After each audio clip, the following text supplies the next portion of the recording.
out that you bust in the fight, tag the lights at the lights. Every night you don't fight, take a side with the sides, baby shows and the escapade. Fancy arcade, pixelated party lesson, they unafraid. Karaoke screams, singing themes, heart and sleeves. Anime dreams, brushing seams, city gleams, dancing screams, endless streams, less extreme. Saturday gleams, so our day gleams, so it seems nothing rings. Raise the channel, riot loud, crowd unbowed, techno sound, pulses pound, dream astound, youth unbound, joy profound, lost and found. Channel raver on the prowl, echoes howled. Live, new Saturday RPG Shoutout. Thank you, as always, to Jeff Gamebox for the plethora of links again this week. It's Saturday. It's about 7:10 in the morning. It is August 2nd. It is gloomy and cold, and I don't feel good because it's gloomy and cold. I'm here with Steve the Cat. It's our birthday. That's right. August is my birthday, and August is Steve's birthday. And the best way you can celebrate our birthday, of course, is to giving us a like, sharing the video with somebody else, and subscribing. And, of course, buying our merch, because we have merch, which is on sale all this month. We're not talking about me right now. Oh, no. It's time to talk about other people in the tabletop role-playing game community. It's time to do a channel raid. It's time to reach out and make some new friends. So we've got 1, 2, 3, 4 new ones this week. And, of course, a shout-out to a VTuber, as always, because it's because of VTubers. Yeah, I can talk. Because of VTubers that I started doing this on whatever one we are now. I think we're up to 80. I want to say 78. Anyways, starting number 1, we have Lore Forevermore with the spooky skeletons. They've got 85 videos and 268 subscribers. Dungeons and Dragons lore produced fresh daily and taking requests. Come be inspired by epic tales, rich history, and hidden secrets. From lost ruins to divine pantheons, bustling cities to their seedy factions, mighty heroes to sinister villains, ancient monsters to modern monsters, I guess. I don't know. Is that what I mean? You know, if an ancient monster, there's got to be a modern monster and a future monster. I mean, anyways, ancient monsters and sacred artifacts, essential for DMs, players, and fans who cherish the world.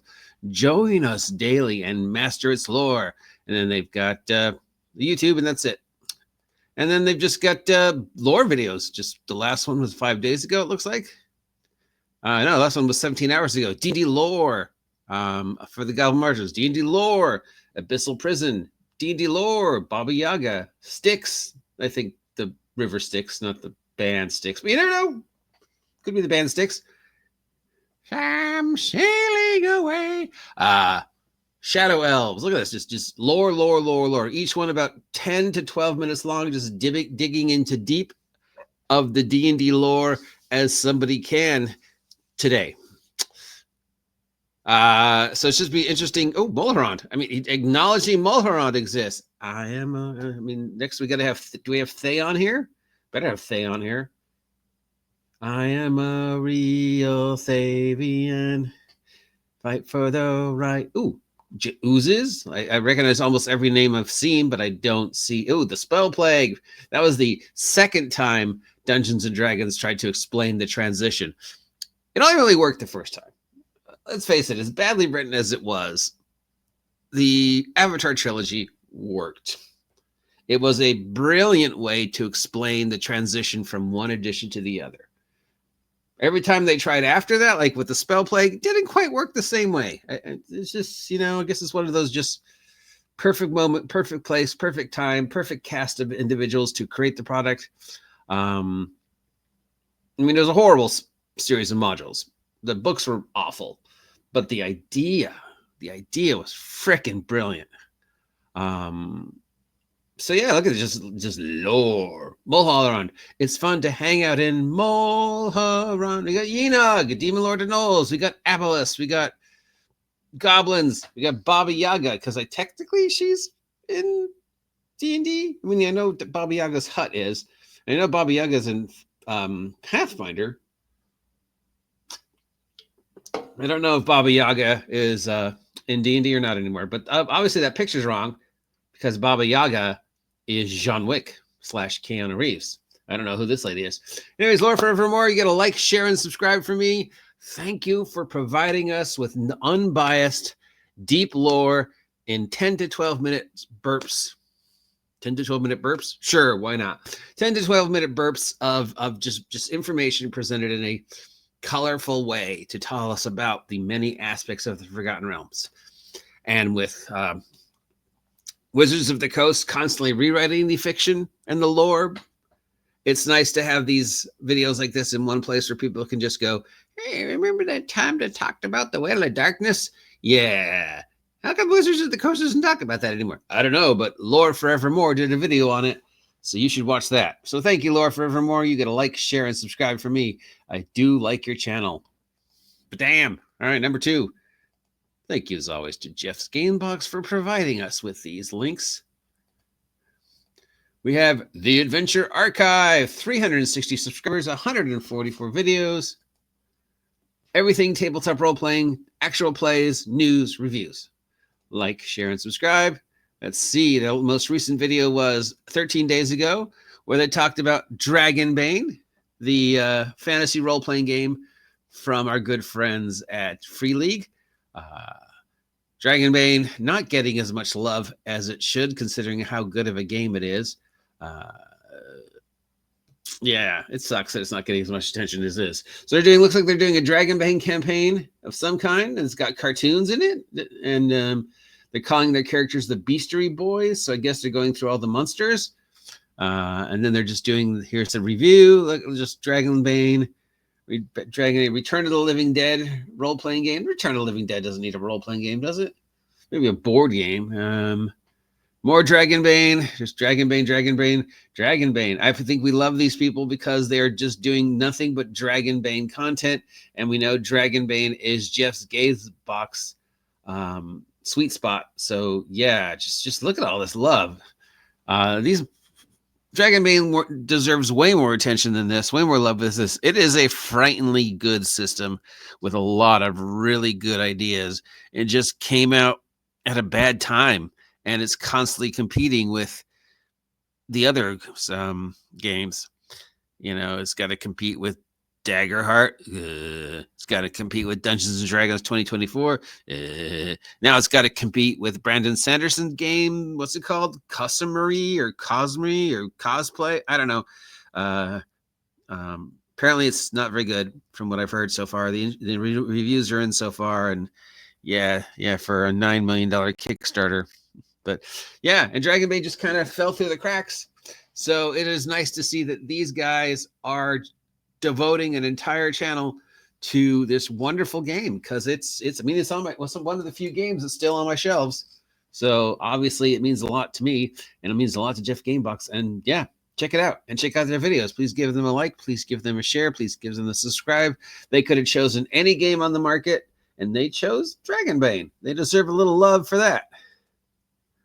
Moving on. How y'all doing today? It is my birthday. It is Steve the Cat's birthday week. Tomorrow will be Steve the Cat's 3rd birthday. 3 years old. 3 years ago, Steve the Cat showed up in my life. All right, Tabletop EDU. We've got 78 subscribers, 18 videos. Nonprofit empowering learners.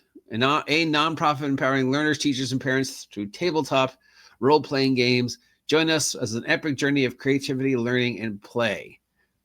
So this is the company that uses tabletop role-playing games as an educational tool.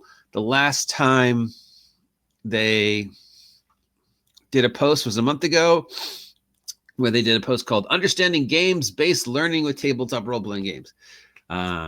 So they're trying to use tabletop role-playing games as an educational tool, which it is. Tabletop role-playing games can be used as an education tool.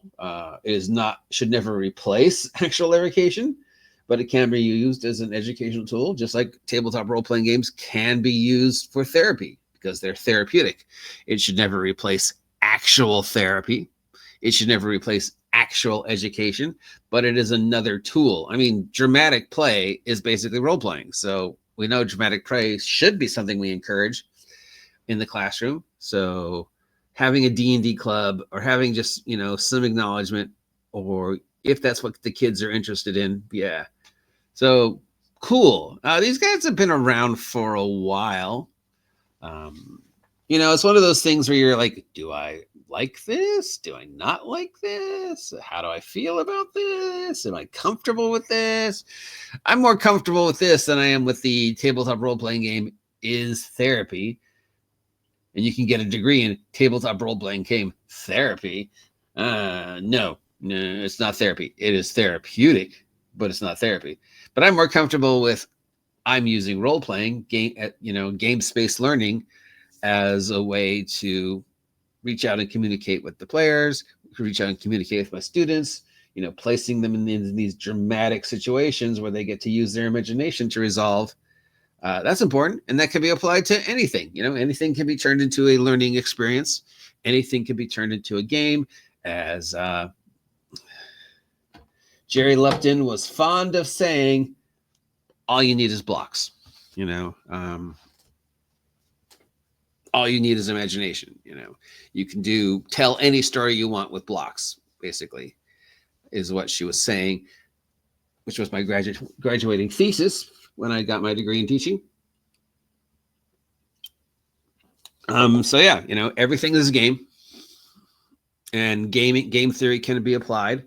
It can be used as a tool, just like blocks can be used as a tool. Books can be used as a tool. Music can be used as a tool. All these things can be used as a tool in education. And if you find the right one that the characters, the students are interested in and invested in, you can use it to bring them, back to the table and back to learning. So sure, yeah, I have no problem with this. Just as long as you understand it should never replace actual education. It is a tool you could use, but bam, I went on way too long talking about that.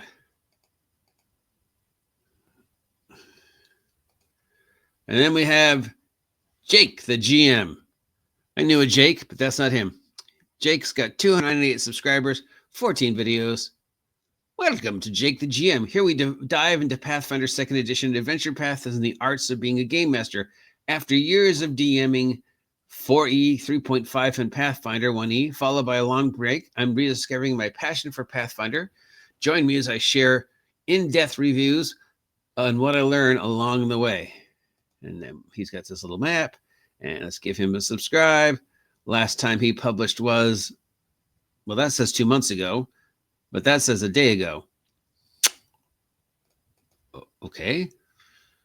Sure, whatever. And he was talking about Sandpoint. Sandpoint is a location in Freeport. In the blah, blah, blah, blah, blah. Jeez, my brain is not working, guys. You turn 59 and everything just shuts down. Sandpoint is a location in the world of Pathfinder. It is sort of their take on the Freeport type setting. With the, it's a coastal piratey city, fantasy Catalina type thing. It's got pirates and cults and weird shit, and it's got an adventure path with it. And then he talks just about the different things. Here's talking about that place. Here's talking about the Spore War adventure path. Here's talking about NPCs. Here he's talking about his conversion from Pathfinder 1 to Pathfinder 2, which I don't think it needed to be converted, though it was getting a little glutty towards the end there. Hey, we're going to release an entire book just about Vigilantes.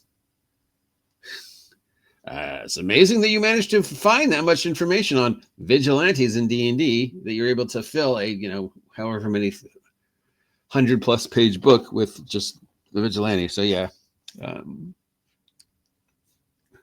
Remember when I argued that Pathfinder was trying to be a generic system, but just doing it badly, and people got all angry at me? And I was like, but come on, they released a book on Vigilantes. They released a book on, just technology in just one specific area. They're kind of, but yeah, okay. So I have no familiar with Pathfinder 2nd Edition, so it's nice to find a guy who is talking about it and giving it as much attention as they can. Never had a chance to play it. Don't know anything about it, but I do love the cards, and Paizo makes the cards, and I did really enjoy Pathfinder, at least in the beginning, for like the first 2, 3, 4 years before the Glut book started showing up. So thanks, Jake, the GM. Thanks for being awesome. Thanks for sharing your thoughts on Pathfinder, another game that doesn't get as much attention as it should. And finally, because it is Saturday, we do have to shout out the individuals that got us to where we are. And because of what recently happened with VSojo, it's like all the VSojo broadcasters are starting over again. They're all new people with an all new chance to reinvent themselves. And obviously, they're all the individuals, all the girls and all the men associated with VSojo and the VSojo disaster were hit emotionally very hard. Some more than others, and this is, some bounced back. Some are still dealing with it. Haven't seen Hakura in a while. Hope she's okay.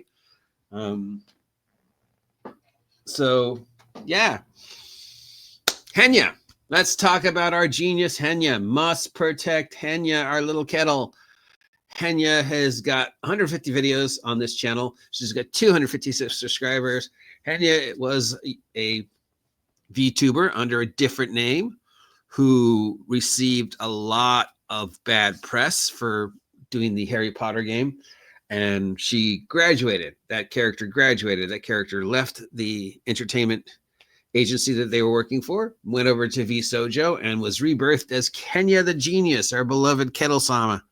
Henya is just, must be protected. She is a font of laughter and innocence and misunderstanding, and watching her trying to understand American words and English words, because she's, Japanese is her first language. Her second language is English. She's lived a very, secluded life.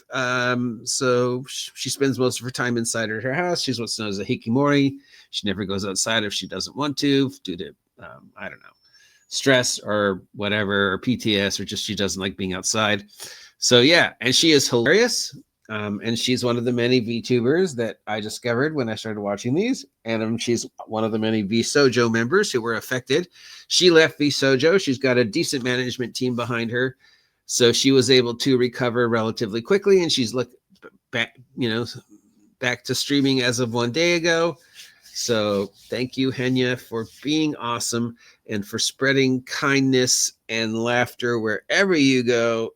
Any video with her in it is just instantly better. She is just so funny, a little clueless at times, but in a sweet way. And you just want to go, we must protect Kettle-san. Why do we call her a Ketto? Because if you ever heard her laugh, she has this high-pitched squeak laugh that sounds like a kettle boiling. So yeah, our beloved Kettle-san, must protect Henya. She is my VTuber of the week, because the VSojo thing, she's left VSojo, so it's like she's starting all over. So we get a chance to know her all over again. And this is the second time this has happened to her, where her entertainment company has sort of stabbed her in the back. So let's hope Henya recuperates her financial losses, because that sucks that VSojo stole their money.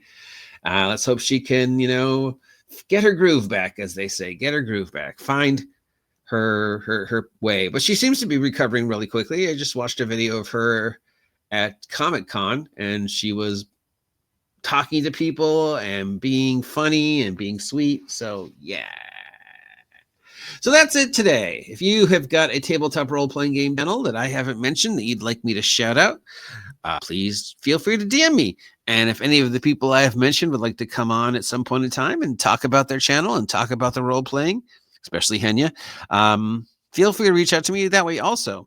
And remember, it is my birthday and Steve's birthday. So if you haven't had a chance to subscribe yet, please take a moment to subscribe. It costs you nothing.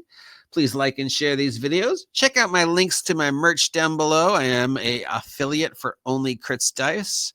I have 2 products on sale and drive-through. I am the only person making superhero stuff for Shadowdark. Yeah, and I say that not because Kelsey bribed me, but simply because I love Shadowdark.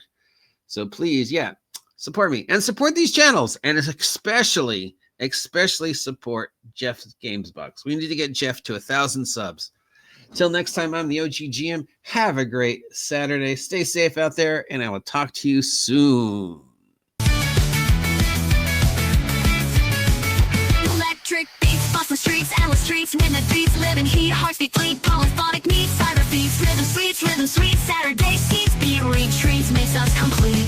Blazing trails, no fails, neon veils, waves of gales, color tales, joy sails, endless rails, endless rails, like a veil, Saturday's tale. We hail breaking jails. Break the town, riot loud, crowd unbound, techno sound, pulses pound, dream astound, youth unbound, joy profound.